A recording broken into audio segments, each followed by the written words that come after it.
Clearly a very, very big week in terms of news. You had the Fed, you had big tech earnings, and you had the big jobs report.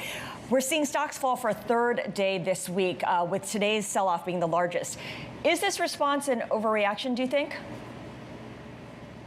No, not really. I think that Jay Powell wished his meeting was next week rather than this week. He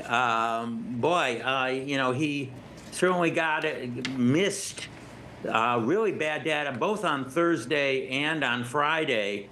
And I agree, he should have cut last time. And I do think that 4 cuts by the end of the year would be necessary, and maybe even more depending on certainly the evolution of data.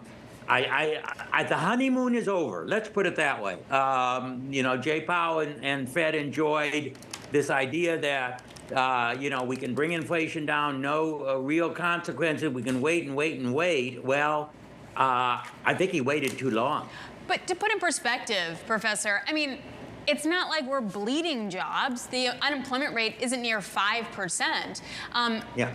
Does that really mean we need to see 27 basis point move on the 2-year, a 3% drawdown in tech stocks?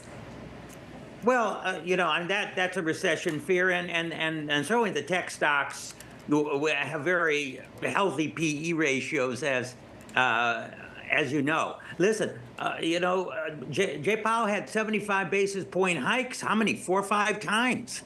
So, why should we be surprised at maybe a 50 basis point drop that he has? I mean, the Fed funds rate is 5.3%.